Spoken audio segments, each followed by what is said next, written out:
to A Well-Designed Business. My name is LuAnn, and I'm so glad you found this podcast. Together with my husband Vince and our partner Bill, we have grown our company WindowWorks from the ground up. So I know and I understand the challenges you face in running your interior design business. I also know that your talent alone isn't enough to ensure your success. So on this podcast, we talk about strategies and practical steps to help you grow your business. But make no mistake about it, we have our share of fun here too, mixed in with those aha moments that I love so much. This isn't fluff. Nobody has time for that. Whether you are a new interior designer or a seasoned designer, I am here to help you create and to manage the kind of interior design firm that you dream of. It's straight talk and it's action. Are you ready? Let's get started. Hi, welcome to A Well-Designed Business. Before we get to the show, I want to remind you that this Thursday is December 31st, 2020. And it is not just the end of 2020. It is the end of early bird pricing for LuAnn Live. It's about the conversation. That's right, February 2nd, 2021. 2.5 days of thought-provoking discussions with the best of the Power Talk Friday experts.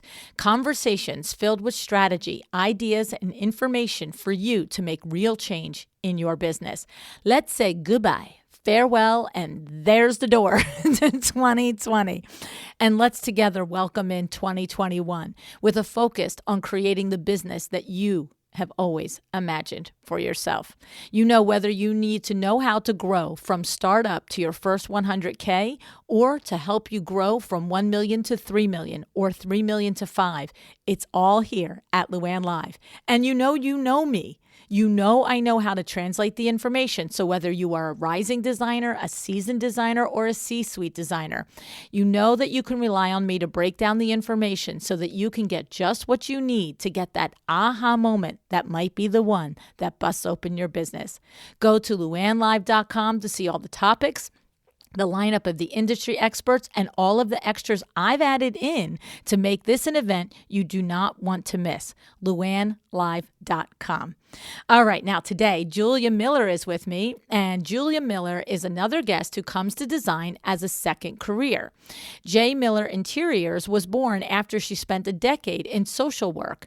Like many future designers, her path to interior design started with her own home renovation. It started the ball rolling, but then every decision she made after that, you'll hear today, was intentional and carefully crafted to lead her into her successful design career. Julia shares some insights into how to prepare to leave your old career and embark on a new designer journey, but she also shares, and listen in, as how she shared how she learned to use money and accounting to answer the big questions she faced along the way as she grows her business. So, looking forward to sharing with you Julia Miller. Let's see what she says about switching careers, entering the design world, and how to manage all the questions that come up as you start and grow your firm.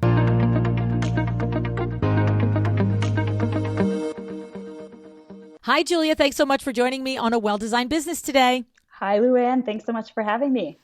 I'm looking forward to this conversation, Julia. You are like, we've had our share of designers come on the show that have found this passion and this talent just latently in them that, right? I just recently spoke to Carissa Miller of CC and Mike. And of course, my brain goes to Dina Holland from Honey and Fits. There's been several like yourself, Jacqueline Marie, that have started their design career from renovating their own home, posting on Instagram and just gaining traction, making connection with design enthusiasts, and then discovering that you actually are super talented at creating interior spaces. And it's nuts, right? Yeah. Mm-hmm. You come from a social work background, right? Yes. Yeah. I worked in clinical social work for the last 12 years. So it was a big career change a couple of years ago. Yeah, and it's not your normal one. It's not like totally. It's not like most social workers become designers, right? Totally. So tell us about the journey a little bit. Tell us what it was like for you as it was happening, and then we'll get into your learning lessons during the course of it. Okay. So the basic crux of my story is I've always, so in my clinical background, I worked with um, people mostly community based. So I was inside their homes. It was like in their environment, doing a lot of, kind of that kind of work. So I've always had a passion, I think, for people's environments, how they affect their lives, how people's environments can change their lives for the better or for the worse, and kind of understanding that home really matters. Fast forward to my personal life. In 2018, my husband and I decided to take on a large scale addition and renovation of our personal home. And I, of course, like everybody on the internet who likes interior design, loved following other people's renovations. And so I thought, I'll just categorize mine and show everybody, how the process works and kind of behind the scenes. Um, I don't think that I mean, I could say confidently, I didn't start it thinking like this is going to be the start to a design career or career change or anything like that. It was more just like, this is something that I'm really passionate about. I really enjoy this. And here's like a moment to share, kind of my personal journey with everybody. And that quickly grew to an Instagram following, to a lot of engagement, and eventually to my career change. So you just said, I can confidently say I didn't start doing this because I expected to launch a design firm from it. You did it because you were passionate. Mm-hmm. So were you experiencing any dissatisfaction, might be a strong word, but any feeling of unrest in your career as a clinical social worker? And even though you might not have been saying, I need a different job, I need a different career, I've got to get out of this, was there any lingering of like a rumblings of something, or this just really, once it started to take off, it just lit a bigger fire in you than that was providing? That's actually a great question. So I think I've listened to a couple of your podcasts where you've had women on who had their second child, and it seems like the second child is kind of sometimes an impetus for big change. Um, Mm. so I definitely fell in that category. I had my second son in 2016, so I was a working mom. I was juggling it all, and I think in the back of my mind, I knew that I always loved interior design, but I have a master's in social work. I have a lot of advanced training. So it just kind of felt like that's what I was supposed to keep doing, even though I knew in the back of my mind that like I would love to be a designer or do design work. I Mm. just never thought it was possible, in all honesty. I just felt like, I had made my career choices. I was solidly in a great job. Um, Everything was pretty predictable, I guess. And until I started doing my own renovation and realizing both that I love not only like the fun and pretty part of design, like the aesthetic part, the fun part that everybody sees, but I also really like the project management side. I really liked the problem solving and the people part, the collaboration with trades. But all that to say, I think that I never let myself believe that I could ever make a career change until I had the personal experience and the validation from, people I didn't know on Instagram saying like, oh, this is turning out really beautifully. Mm. Have you ever thought about taking on clients or, that kind of stuff. So I think for me, it was a lot of soul searching and allowing myself to leave a job that I was really passionate about and have a lot of moral conviction and believe in, to pursue something that didn't feel like I could, I don't know, that didn't feel like I could do it, I guess, in some ways. Mm. So interesting, right? And I can feel and hear that point in your life where it's you're just literally looking at yourself going, you Mhm. have a good billion degrees in this. Are you Yeah, actually telling me totally. you're going to leave this? Like, Yeah. this is probably Uh-huh. providing stability for Yeah. your Oh yeah. family, Oh yeah. I was health benefits, all the stuff, right? all of it, all of it. And I think too, it was this moment where I had my second kid. I had been in my specific, at the specific job for about a decade. Um, and I had turned 35, and I just looked at myself kind of internally and I was like, I think I will feel really sad if I don't take this moment to try something different, like just for my own personal life, like if I fail epically and it doesn't work, I've retained my clinical license just in case. Mm. But I think it was more about a personal thing too. Like you can try new things. You can do things that are out of the box and challenging and hard. And kind of not when everybody expects. And so I think it was almost as much of a personal, like, I don't want to go to my deathbed sort of thing, not having tried this Yes. and having the opportunity to do it, I guess. So it was both and, kind of both. Absolutely adored it. And I felt like, I want to give it a shot just for myself. And when you started to imagine that possibility and really start to contemplate, am I going to do this? Two things. The first question is, did you have the support of your spouse and I don't know, parents, like the immediate inner circle of people that you value their opinion? Or were they like, you've got a billion degrees. What are you doing? like what was that like? I think that I wouldn't have made the leap if I didn't have everybody in my life who really truly knows and loves me saying, "What? Go do it." Absolutely. And in fact, I think my husband, was like, "Why didn't you do this sooner?" Like I had really set up a very specific plan for myself in order to quit my job. I had to have so much money in the bank and I had to have so many jobs lined up, and I had to really I had a lot of criteria for like, okay, if I'm going to do this, I need to at least replace my income. I need to have, insurance figured out, all that kind of stuff. And he was like, "Julia, you're doing two jobs. Why don't you just quit?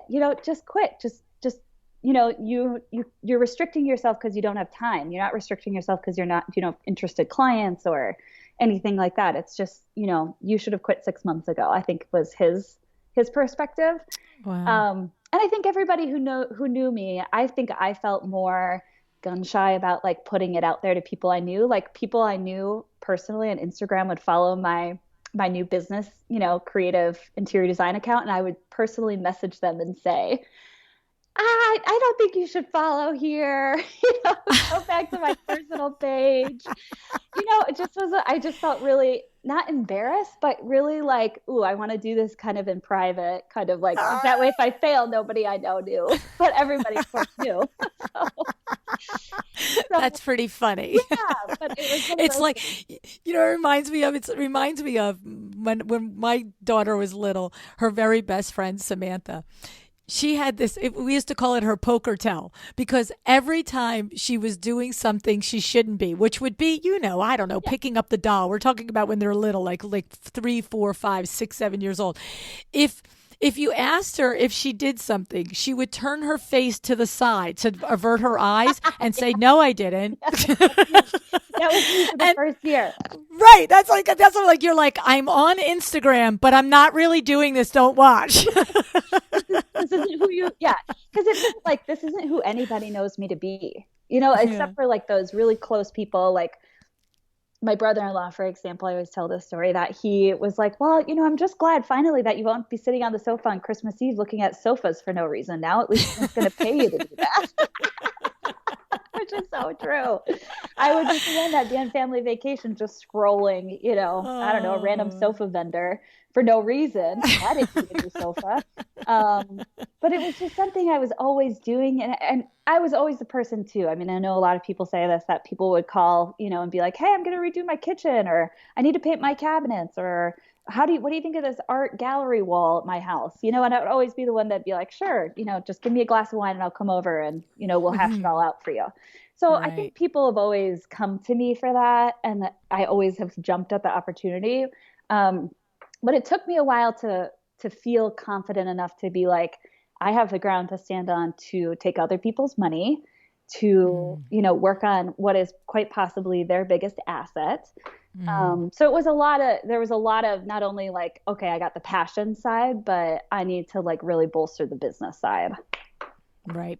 And it's funny because I said there was two questions. I wanted to know if you had the support of your family, and the other question, you've sort of answered it, but we'll pick it apart. The other question I was going to say is, did you have a plan in order to step from one career to another? Because I remember Cheryl Luckett being on the show, the very first episode that she was on, she she did the side hustle for interior design, and she literally put out what the goal was, like what had to be in place in order for her to leave her full-time career in corporate in order to be a full-time designer. And she had it measurable with goals and I markers listened and to that. Yep. And that was yes, actually right, super right. inspiring. Was she the one? Well, is she the one who called it like the 365 plan or something like that? Like she had a name for it. Like, Oh, I don't remember there was that one detail, but it guest who could have said, been. who had like a name for the plan. Like, Oh, this it is the could have number of been. days or whatever it's going to take me to get to my goal kind of thing. And I was like, oh,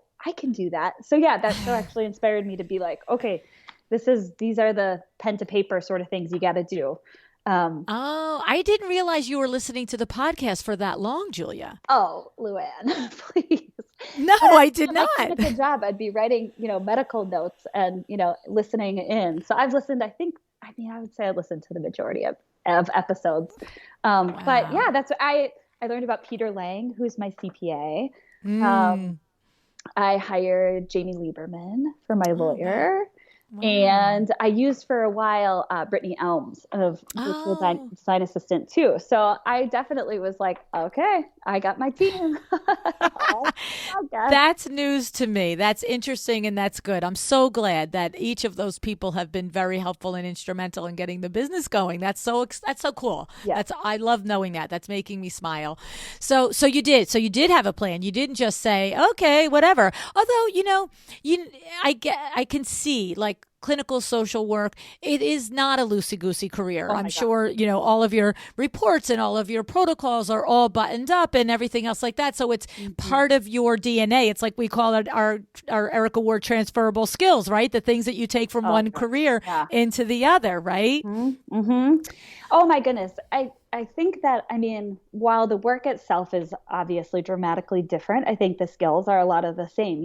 It's a lot of people management. It's a lot of interpersonal stuff. You're working with clients and you're trying to kind of pull out of them what they want for their house and how that looks. And it's a very tangible process, but in that there's a lot of therapy almost, which is what I did in my past life of, working with couples or working with a recently divorced, person or, there's a Mm. lot of life that comes into an interior design project that I think is overlooked often.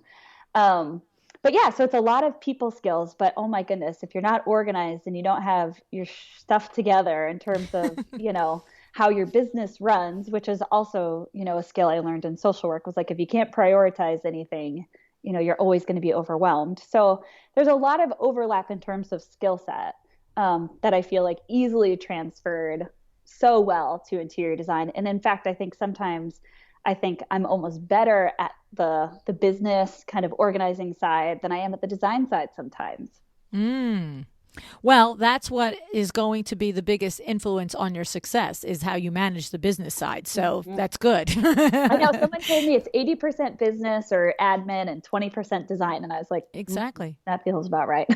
Yes, right, right. It's so true. And you have to do the 80% well so that the rest of us get the gifts of your 20%. That's the thing, Exactly. you know? Yep. So, all right. So, is there some things in that transition and in your goal where you were saying, I need to have this, and that in place that are tips or strategies that you can share with, because there's somebody listening now to Yeah. you the way you listen to Cheryl Oh thinking, I gosh. could do it. Totally. I think for me, it was just being real, both with my partner, my husband, about how much money I needed to make. I think it's just like brass tacks, right? As much as I love doing interior design, like you got to make money at it. So I think it was just that conversation with him about like, what does our family really, really, really need? And how many hours can I get? Because I also, have two small kids. So, if we're going to increase our nanny time, that comes at a cost.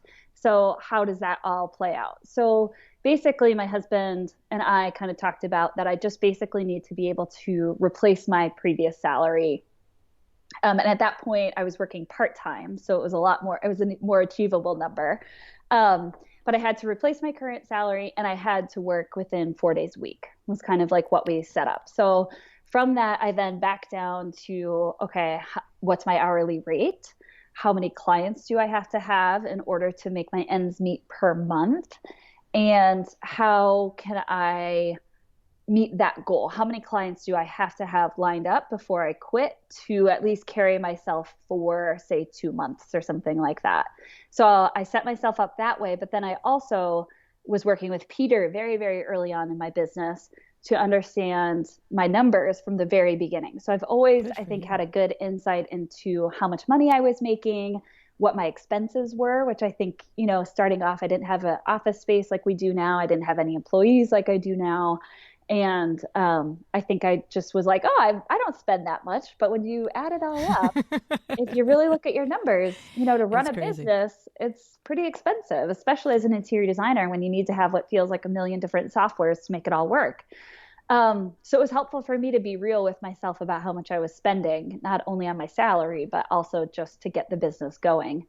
So I took all of that into account, and Peter and I talked, and, we kind of made a plan together on what I needed to do to quit. And I think too, I'm a pretty financially cautious person. So like I said, my husband was like 6 months earlier, I think you got it. You can quit now. But I needed to do it for myself. I needed to have my ducks in a row, and I needed to feel like I could do it. And I finally got to that point. I leased an office space and quit. Amazing. Yeah. Amazing. I love it. So I just want to review this because I think these steps are really important. It's you first sit down and have the heart to heart with yourself and your husband. It's like, all right, what do I really net bring into this house? Right. Mm-hmm. Right. So let's figure that out. And for some families, the next question might be, and is that critical? Right. So somebody might bring in, I don't know, $60K, but the two of you in a conversation might say, and if it were 40, we'd still be okay. Right. Exactly. So it depends. Your whole point is to really get real all the way down to the nitty gritty of the finance. And then the next question when you have children is exactly that. Okay, so how many hours can I realistically work before it doesn't make sense for us as a family, doesn't make sense for the way we want to raise our children, and it doesn't make sense financially because we're hiring somebody to be there when I'm not, right? Yep.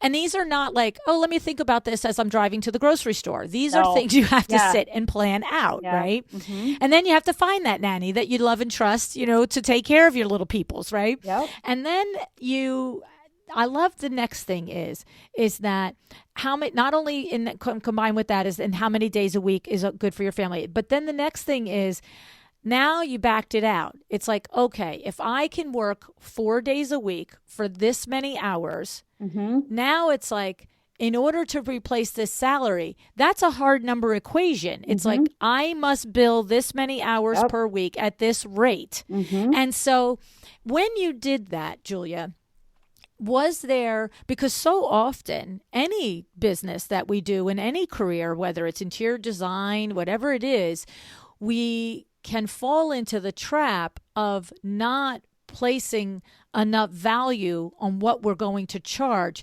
because we're new at it. Yep. So did you have that moment where like, well, it looks like in order for this to work, I've got to bill out at, I'm going to pick a number, $275, but holy moly, I've not really done this for paying clients. I can only do $125. Like, how did that work in your mind? Oh man. So I definitely started out low. I mean, I started out kind of doing more of a flat fee, and I didn't have like a good sense of like how long it took me to do a project because I wasn't time tracking. I was just kind of like, oh, I'm side hustling this at night while I watch TV and it'll be fine, which quickly, grew to bigger projects, which took more time, which took, more precise billing and all that kind of stuff, and giving my clients a sense too of how much this is going to cost. So I mean, I definitely started off low. I think I started off at like $75 an hour. And then I was the typical starting rate, I have to say. I was like, this feels, well, I mean, to two sides of that. On the one hand, I feel like absolutely start low because I didn't have very much experience. Right. And to ask a client who knew that, because my whole journey was on Instagram. It wasn't like I'm trying to lie to people about my life here. Part of it is just being honest that, I didn't deserve a salary that, was much more than that because I didn't have experience. And I needed to earn that, I felt like anyway. So in some ways, I think, you got to know what you're doing and why you're doing it. That's a phrase I use all the time when I was a social worker with like any interns or trainees I had was, it's just about being okay with what you're doing, but you have to know why you're doing it. And so in that case, I started off low because I knew I didn't have any experience. I needed to build a client base. I needed to build portfolio. I needed to build good reviews, all of that kind of stuff. And then as that grew and grew and grew, obviously I went to $90 then, and then I went to 115, and now I'm at 125, which everybody still says is low, but I Yes, feel good ma'am. about it. Yes, ma'am. I Yes, know. ma'am. My project manager is just like, Julia, and but I feel comfortable there. We're making Mm, ends meet fine. I'm able to pay my staff. It's an okay number for me. Maybe in the new year we'll bump it up, but hmm. um, it was definitely a process of trying to figure out how many projects I needed at what rate and how many hours to make my ends meet financially. But also part of that, I think, is not only knowing your worth and being able to charge for that, but also knowing how many hours it realistically takes you to do a project. Yeah, and so there's a lot in there, and first of all, I do want to say and agree that you do have to put an hourly rate that you can say out loud and know that you're worth it. And so in the beginning of the journey, that $75 is so common. If I had to pick one hourly rate that 80% of designers start out with, I would say it's that rate, okay? You have your random that start a little lower or a little higher, but I would say 80% start at that rate. And I agree with you. There's nothing wrong with starting in that place because you do have to bring your confidence along. Mm-hmm. And it's the sort of thing that comes with experience, right? Yep. But what I also love though is that you did describe how this was a plan working with the CPA, with Peter Lang. Mm-hmm. It wasn't I'm charging 75 an hour and I'm not making money and I have no idea that what I'm doing. You established your criteria. You had to replace your salary. You had to pay for that nanny. You could only work 4 days a week. And if 75 fit that and that's what felt right, then that is like what you just said. Be okay with what you're doing, but know why you're doing it. So you were doing it because it felt right, but it also fit all the other criteria, correct? Yes. Yep. And I think for Yeah. me, like you said earlier too, it's that confidence. It's what can you Mm-hmm. realistically ask someone to pay you for your experience, your skill set, what you can deliver. It's knowing your worth. And I think too, it's okay to start off lower, but know that in order to make your ends meet, it's going to have to go up from there. Right.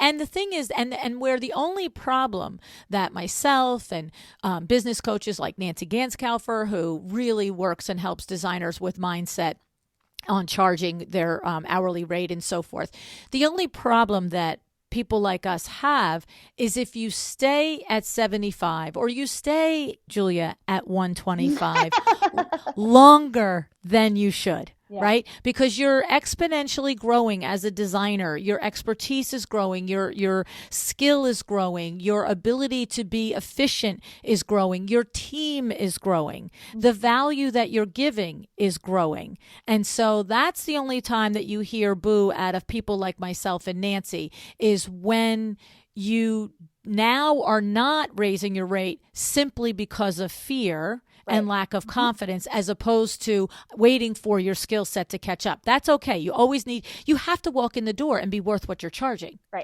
Like legitimately worth it, not just mentally able to sell it, right? Totally. Yeah. Yep. And now too, even I've gone as far, I have a project manager on staff with us full time, and we hired an intern as well. So, to cover both of their salaries as well and mine, I've done the math now to know how many projects we have to have a year at a total amount. So, how many projects I need to have at $25,000 of design fees or whatever it is to make our end goal, to pay everybody, to pay all of my expenses and to have a little in the bank, So I know too, like I've gone as far as to, put slots per month at how many projects we need to have, to make that goal. And so it's really relieving both from a timeline perspective that I can space our projects now and confidently say to someone, you have to wait until March because our January and February slots are filled.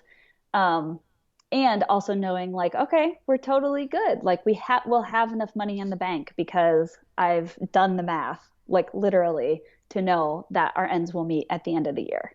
Right. I So love it. there's no fear. I think there's a lot of scarcity mindset in this business too. And I think for people who don't have a business mindset, there's a lot of that fear of like, well, what if the next client doesn't call? Or, what if this is my last client? I gotta shave hours off because maybe they'll never come back. Or, there's a lot of that mindset work too that I think has to happen. But for me, what's been reassuring is just like looking at my own business, at my own numbers, and being able to say, yeah, we're good through April. We've got projects Right. booked. If you're interested, this is the next step. I love it. Now, for you, you are probably cultivating or attracting most of your clients through Instagram, or are you heading into that space where it's also now coming from referrals or other avenues? So I'm asking, how do you that's what every designer out there just went, wait a minute. Wait, you can just say, I know that my pipeline is filled through April in the middle of October. Like, how do you do that? Yeah, totally. So for us now, yeah, I mean, I will say, and I know that there's a lot of controversy over Instagram, referrals and that kind of stuff and clients. But for the first year of our business, it was 100% Instagram, 100%. Now we are definitely, still largely Instagram. I mean, I'd have to look at our lead captures to figure out like what the actual percentage is, but we're definitely entering into referral territory. Nice. And even territory of, getting referrals from other designers who have, more work than they prefer to, or not good fits. So we're getting it from a bunch of different sources, local architects, builders, that kind of stuff too. So we do a lot of our business is super unique because of our Instagram presence. So we actually have more projects at a distance than we have local in Minneapolis. So we are getting projects now from builders who we worked with out of state who refer new clients to us, even though obviously we're not local there. So so we're getting our name out both through social media, but also now just through, reputation and previous experience. So there's that's another layer, especially when you still have small children. Yes, it's a lot, LuAnn. Yes. Yeah. That takes like efficient project management on your part, and because to build that travel in it takes time away. It's infinitely more difficult. I mean, that's probably one of the biggest questions I get from people who are looking to, get a client base is, e-design, as it's often called, is, a more attainable way to start to get clients and experience. I don't call our service e-design because we don't really just do like shopping lists and, room packages. We do the full thing. But yeah, it's, we spent 3 hours last week alone looking for a receiving warehouse for one of our clients, on the East Coast, whereas if it's in Minneapolis, they just go to our local guy. Where on the East Coast were you looking? New Jersey. And you don't call me? I mean, are you nuts? I know I should have actually. 3 hours as opposed to a 4-second email. I'm sorry, LuAnn. You're so I mean, don't be sorry for me. This is sin. At $125 an hour, that was $375. Well, I mean, of course, I probably didn't charge all to the client, but no, I mean, I'm kidding you. Yeah. I'm saying your time. I mean, look, I know a few designers, Julia. I know. I actually thought as we were like pulling our hair out, I was like, I know someone, but I don't know. I feel weird asking. Oh, no. You totally. But we are using you for window treatments for that project. So. Oh my goodness. How do I not know this? You talked to Kim this morning? I got an email from her. Yeah, I think she's back in the office from her vacation. Oh my God. Yeah. Oh my God. That's amazing. Well, thank you. And Kim is a font of information too. She's been super helpful because this is a project that actually we haven't seen before. So this is like, this is where you rely on your trades to tell you, like, the way that this particular window hit the fireplace, for example. She was like, oh, the rod that you want to use isn't going to work because of this. And she sent me a close-up photo of why it won't work.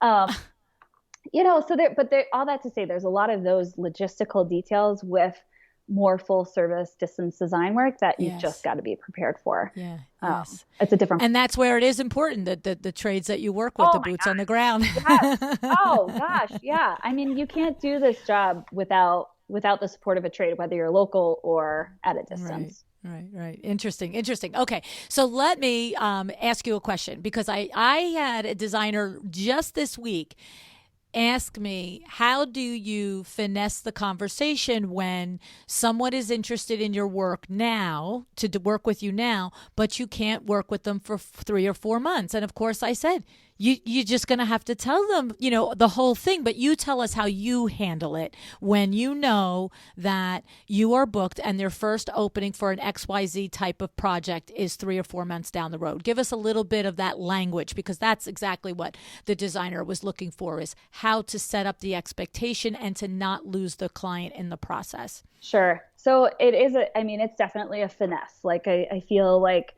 it's knowing. Well, okay. For me, the confidence comes from knowing that my staff are already overworked. And if I add another project to that, we're all going to be in the toilet, and that's not a good feeling. So it's been a lot easier for me to have more boundaries now that I've had staff. So if that's not the case for you, and it's easy to overwork ourselves, I think, what's been helpful for me is when a client completes our inquiry form, I kind of know what they're looking for, whether it's a renovation or a furnishing project. Those are kind of the two big buckets. And based on our calendar, I say in our initial email, so they send me the inquiry form. My first email back to them is so thankful you contacted us, a little bit about our studio, a little bit about our process. And then in that email, I actually say, for the scope of your project, we are now booking for dates in March. So and you just put it out there. Put it out there because that way too, they can self-select out at that point too. They don't have to respond to that email, or they can say, oh, I'm really looking for someone tomorrow, that kind of stuff. So that's the first thing I always put is, or I'll give them a range. We're working projects now for March or for April, March to April or something like that. Because the way that I work is first come, first serve. So if you're like, okay, I think I can wait till March, then still what I do is I get you on the phone that week. We have a discovery call. And then if you're like ready to go, the next step in our process is what I call a scope of work consultation. So if that's local, we, pre-COVID, at least we went to your house and did the whole design consultation scope of work thing. At that meeting, I don't offer any design advice. I just get, the scope basically of the project to give them a proposal. And then in that proposal, not only has their design fee estimate, but it also has a timeline for their project based on our calendar. And so they kind of hear at that point, like, okay, if you send in your retainer and your contract, your date is set for March 1st, and people, I think, really feel good about that, because then they're not wondering, like, do I have a date on this woman's calendar? How long do I have to wait? Is she going to call me? It's like, no, I've got your money. You've got the contract signed. Your date is held. And I think that really helps people feel like they can wait, because they know exactly when that date is going to come. And I'm pretty firm about that. We have yet to change a start date unless a client wanted to push it out later for some reason. But I think it's about having the conversation early, setting expectations with them when you do have that scope of work meeting or design consultation, and then also reinforcing it when you get to the proposal, that this is in our contract, this is your start date. And I always put it in there. But I think it's a hard conversation. And I will say, we took on a huge project when we were already booked, and it's been a lot of work. It's been fabulous.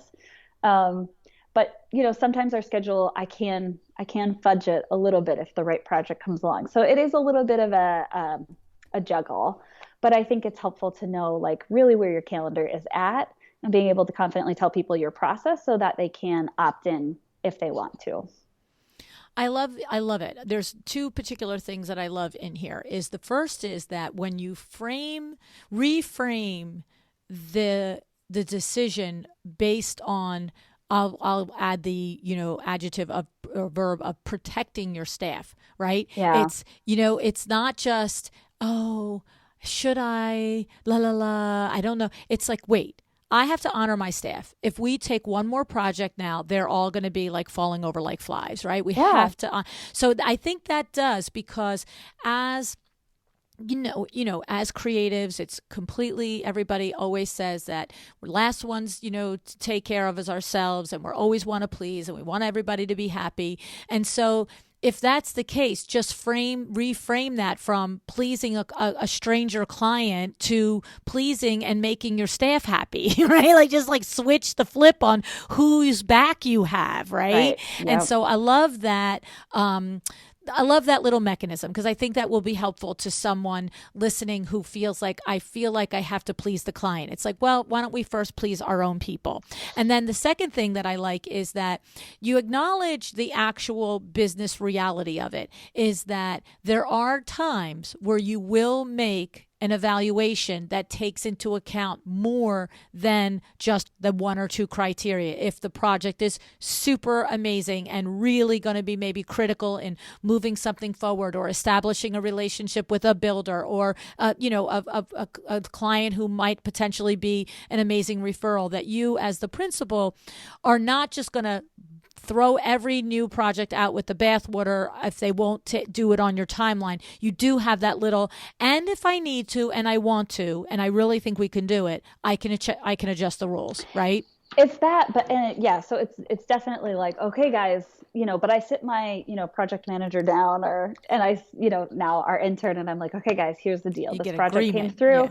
This is what it's going to mean. These are like what I'm asking you to do, possible, workload increase, all that kind of stuff. And I don't say yes to those kinds of projects until I've got that, like, okay, yeah, this will be really fun. We're excited too. We know it's going to be more work. Let's do it. I love it. You get the agreement, but you bring it to them and you have the conversation, which is like, in other words, all I'm saying is it's not a black and white. You make a decision for your business to pace it, but there is some situations where you'll make considerations based on all the other things falling into place as well. I like that. And then the other thing that I like in there and cannot be missed is that you ask the client to sign the contract to give you the deposit on the retainer. And even though they're going to wait 3 months or 4 months, whatever it is, you're not saying, hey, we can start in March and it's October or November and hoping that they're going to come back. You're saying, if you want to start in March, sign this and pay this. And if you don't, March might be June by the time you surface again, right? Yep. And I'm very clear about that. I don't try to, make it seem like something it's not. It's like we're booking projects for this date. And if you're comfortable with that, that's great. This is the process. And if you're not, I completely understand.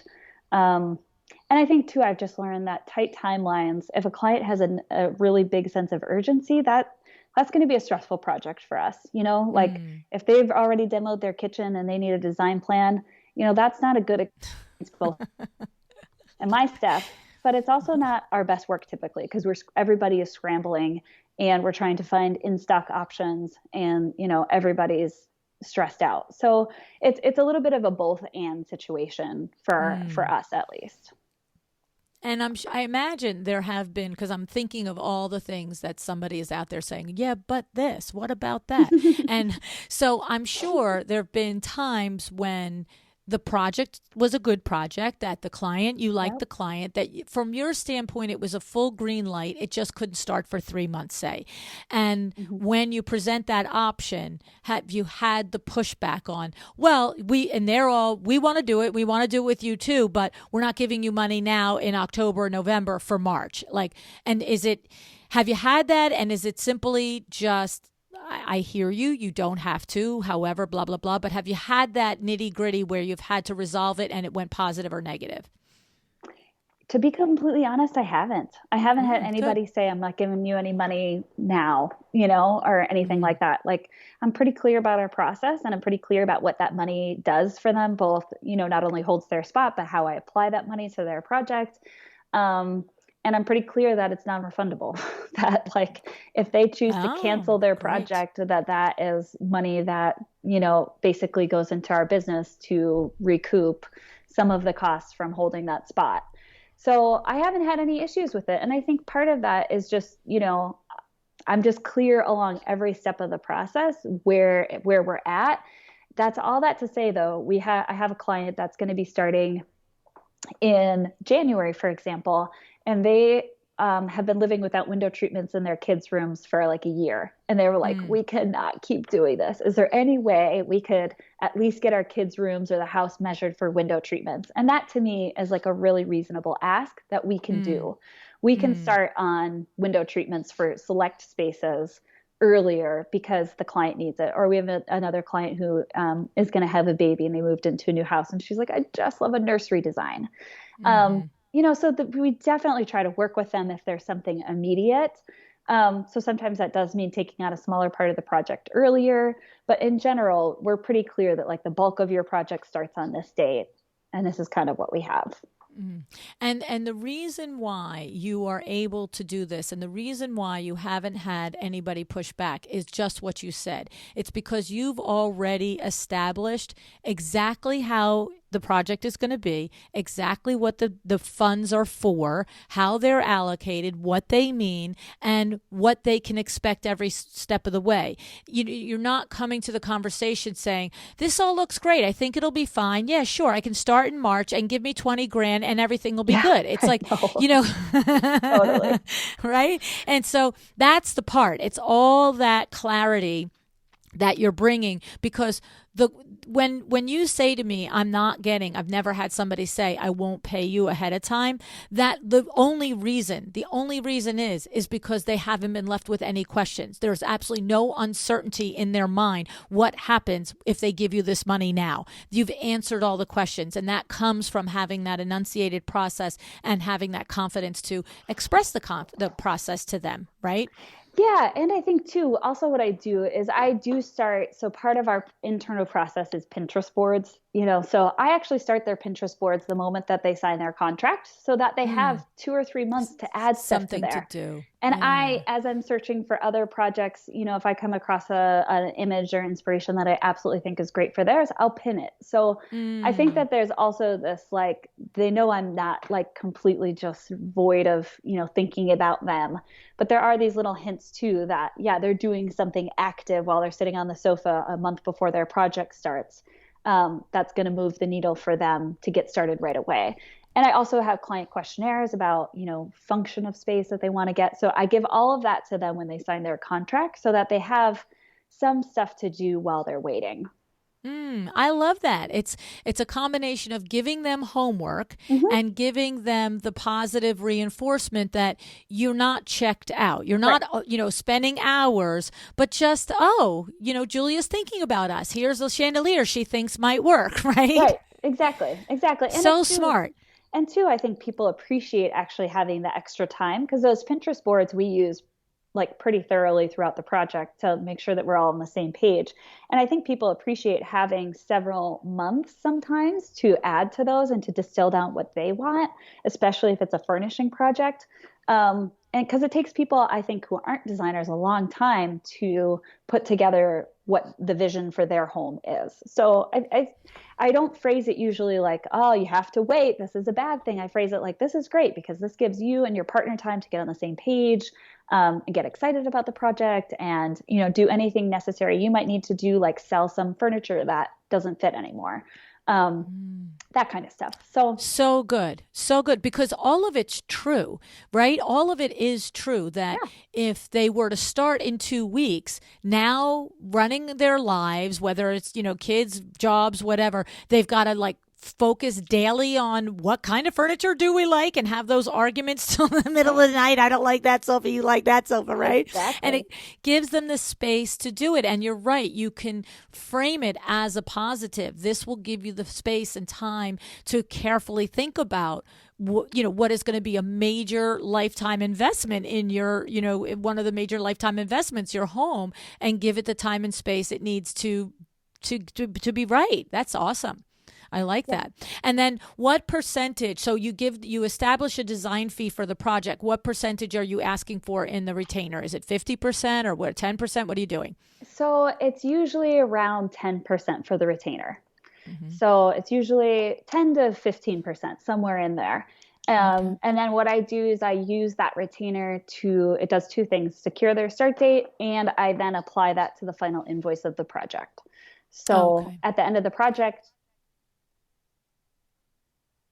and they're happy when they don't get another bill from us, or their accessories are somehow now looking like they're free because they forgot they had that on retainer with us. So it ensures that we get paid at the very end of the project when people are tired of paying people, and it secures their start date. So yeah, I haven't had any issues with that. And again too, when I send my 10-page investment guide when they first inquire, I explain the retainer process to them and how we book clients.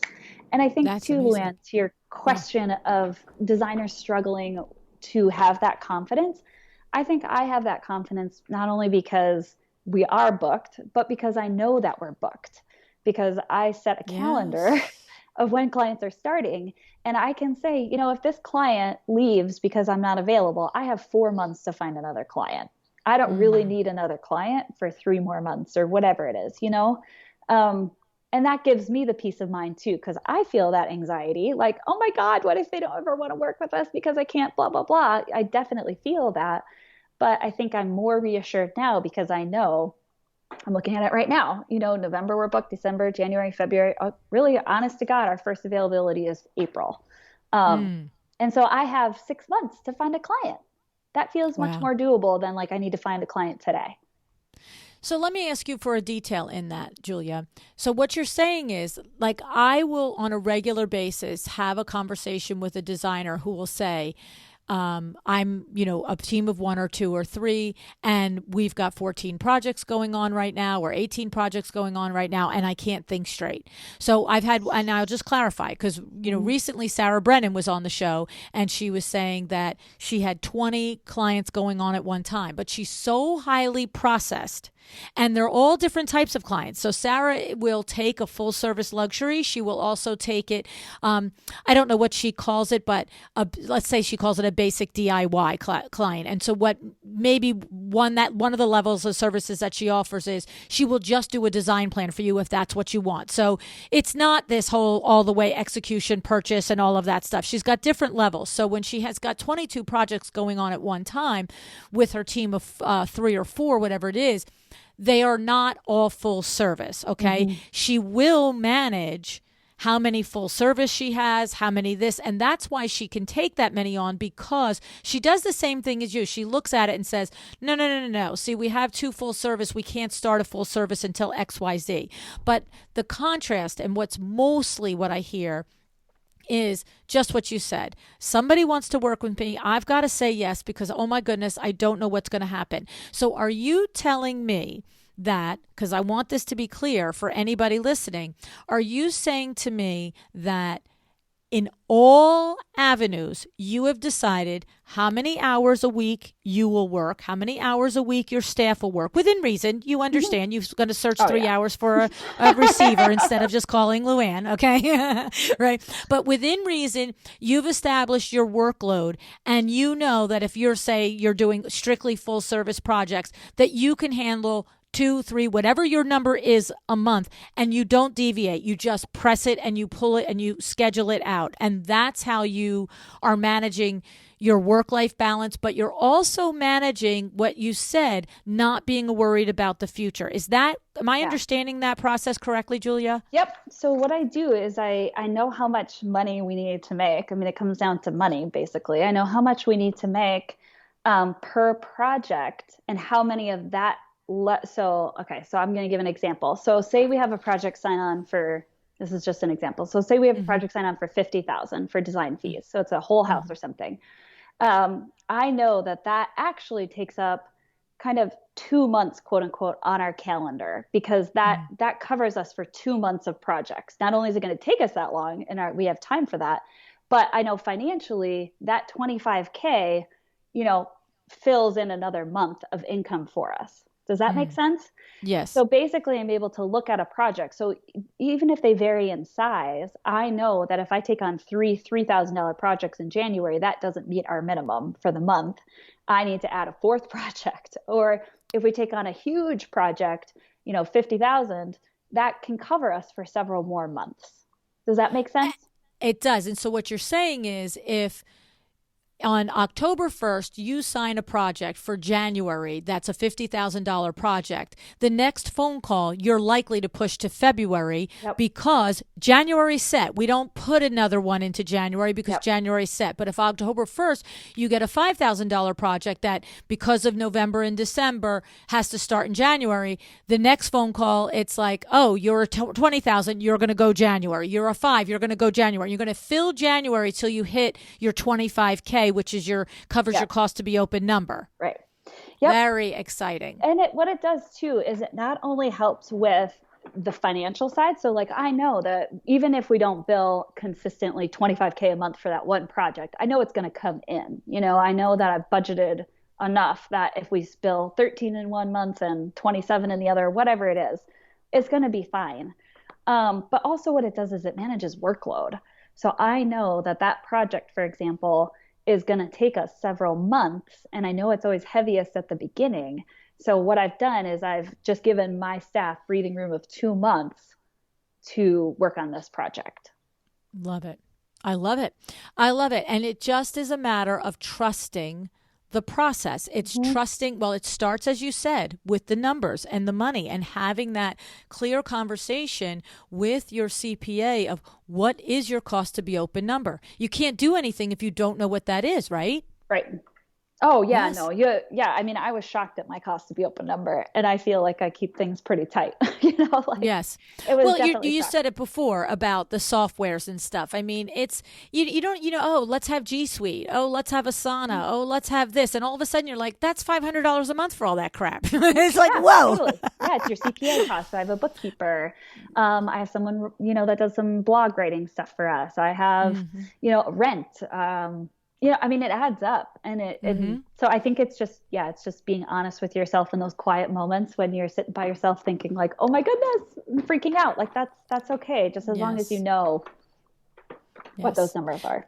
Yeah, I revise my cost to be open number about every 3 months. Mm-hmm. And and at Window Works, we certainly revise it every time we make a new hire Yep. or we purchase a new van, whatever it is, Yeah. the big expenses. And it's like, okay, let's redo that number. And then, okay, here's our new sales number that we have to meet to keep the lights on.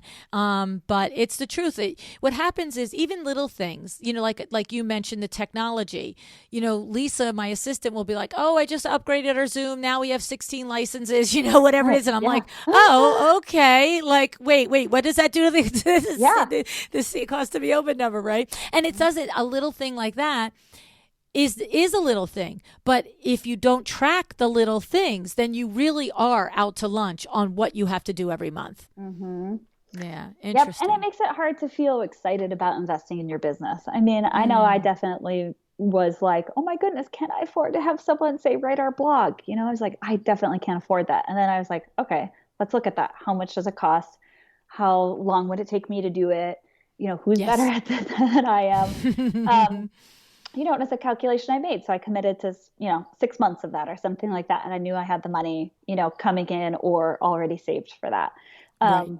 So yeah, and it's also too knowing how much you have to save for taxes and how much, I mean, there's a lot of moving parts, but I think freedom does come once you get your hands dirty, figuring out how much money you need to make and how much you're bringing in. Right. And I love that, in your case with Peter Lang, the designer CPA, of course, he's going to be, his business model is if you don't come to the meetings, if you just want to talk to somebody once a year, he won't keep you as a client. I mean, he's just not interested in that type of accounting. He wants to be the person who's at your right-hand side there helping you. And, you need that in that financial advisor, especially, as we come to the end of the year, now it's not only what does it cost me to be open, but I had a designer the other day say to me so truthfully and frankly is I don't have any of those expenses this year that I normally have, traveling to High Point, airplane, my team, hotels, all these other things. And she's like, I've got to invest in my business this last quarter. Like I got to make some investments here and purchases, but she knows that because she's had a conversation with her accountant. Yeah. She's just not showing up and writing a check. Because look, I believe we all should pay our taxes. We pay our fair share. It's how the world works, the economy works and all of that. But if it's a matter of paying $2,000 to invest in your team or your staff or capital improvements, computers, whatever, or just writing an extra two on top of the 20, 30, 40, 60, 100 you've already spent, I think invest in your team, right? Right, totally. And I've had that conversation with Peter, like, okay, how are my numbers looking? We also have an amazing bookkeeper. I think our most uttered word, phrase in our office is thanks, Jean. who's our bookkeeper, who like calls and is like, why is this fire clay tile invoice off by $3? Or did you charge shipping? Yes. Did you tax on shipping? I mean, it's nitty gritty, and it really kind of, takes a emotional, toll on managing all of that kind of stuff. But that's what creates, I think, a successful and an exciting business.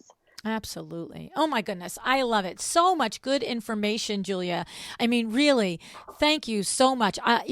From having the courage to make the leap to taking a step and making it a planned leap, and then to intentionally pay attention to it and grow it, and then to ultimately managing the pipeline so that it serves yourself, your clients, and your staff and your business projections in the pipeline is amazing. Such good lessons. Thank you so much for being with us today. Oh, I'm so glad that you had me. Thank you.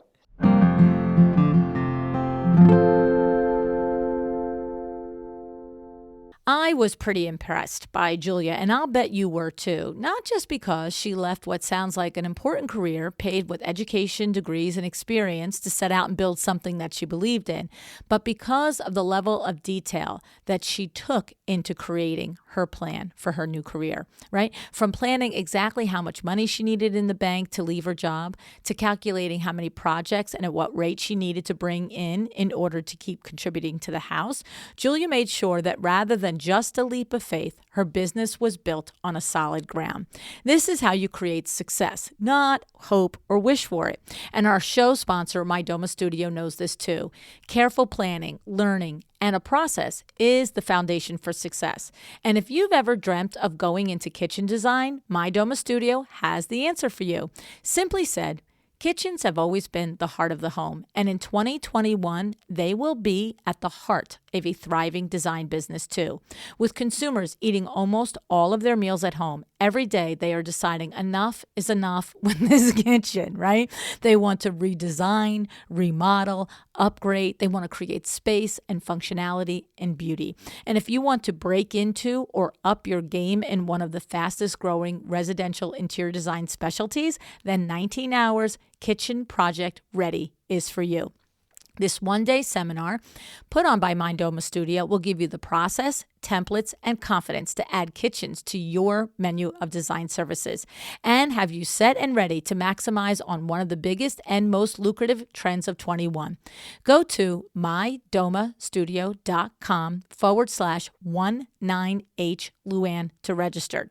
mydomastudio.com, 9H LuAnn, okay? And just for podcast listeners, when you use that URL, mydomastudio.com/19H LuAnn, the early bird pricing will be extended up to the day of the event, okay?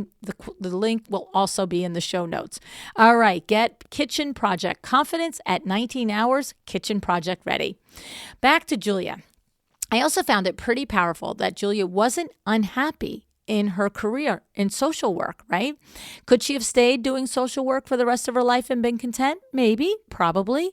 But there was that moment where she thought, I'm going to be disappointed if I don't try and do this. And she forged her way and created a business and a career where she could spend more time with her kids, work on her own terms, and be proud and passionate of what she was doing. This kind of conversation about working in a space that you're happy and you know you're meant to be in always reminds me of my cousin Eileen Hahn. She says, work to me is not punching in and punching out. You know what she says? Lead with love. She wants every single one of us to be living and working in our joy. If you've listened to the show, you know that her wish is for everyone to do that, okay? So if you want to listen to the show, go to episode 589 and hear more about it. And I also wanted to say that I love the way Julia works her way backwards to answer the big questions, starting from finding her beginning rate to even how many jobs she takes and when she takes them now that her business is thriving, right? She doesn't just go out and pick a rate. She doesn't guess on what she might charge. She gets clear on how much money she needs to bring in and how many hours she can realistically work. She takes into account being a parent to little ones and knowing that the more she worked, the more childcare that she'd have to pay for.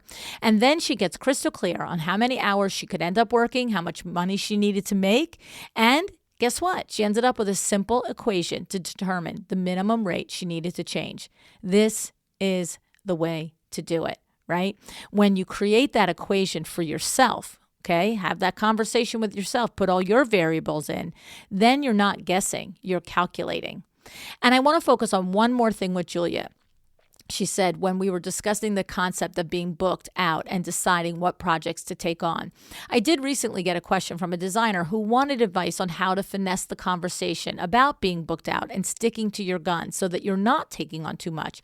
And I loved Julia's answer to that. She said the decision to book out and not try to take on more than she can handle is all about protecting her staff. Now, not everybody has a team, and of course it's different when you're the one that is kind of being self-punished, right, by your decision to take on too much work. But especially if you do have a team, I think this is a great way to reframe the thought and the conversation to your client. You're maintaining that you can handle what you can because you're protecting your staff from being overworked. And I think a lot of people can relate to that, okay? And if it's a helpful mindset shift for you to make, then think about it the next time you find yourself in that hard conversation. All right, so before we leave today, I want to remind you the book is out, okay? A Well-Designed Business to Power Talk Friday Experts, Volume 2. It is out on pre-sale. This is basically that detailed, no-fluff information, just like Power Talk Volume 1 was. The nitty-gritty framework on how you can scale and grow your business no matter what stage you're at. It's also the framework for LuAnn Live. It's about the conversation, okay? Right now, if you buy the book on Amazon, I'd like you to screenshot the copy of your paid receipt and then go to LuAnnNigara.com/pre-order. Okay, LuAnnNigara.com/pre-order. Follow the directions and you're going to get a goodie there. Basically, it's going to be this big packet of bonus information to help you work on your business now while you wait for February when the book ships and we start LuAnn Live. It's about the conversation. All right, so don't forget, go sign up. This Thursday is the last day for early bird, LuAnnLive.com. And I want to thank Julia again for this awesome episode today. Whether you're starting out and trying to land that perfect beginner rate, or you're looking for the next step of being booked out 6 months in advance and not having to struggle day to day to find your clients, I hope you found something useful in this episode. With the right approach, the right calculations, the right understanding of what it takes to evolve your business, you can get to that next level, whatever it is that you're reaching for. Thanks so much for listening today. I hope that you have a great holiday week. Thanks so much. Decide to be excellent. Thank you so much for joining me again today. This podcast is a production of WindowWorks, your resource for custom window treatments and awnings. To learn how we can help you on your next interior design project, go to www.windowworks-nj.com. And if you're interested in working with me on your business, either through masterminds or one-on-one coaching, or you want to know how to get my book, The Making of a Well-Designed Business, or you just want to know what's going on in the podcast land and where I'm going to be, all of that is found at LuAnnNigara.com. Thank you so much. Have an excellent day.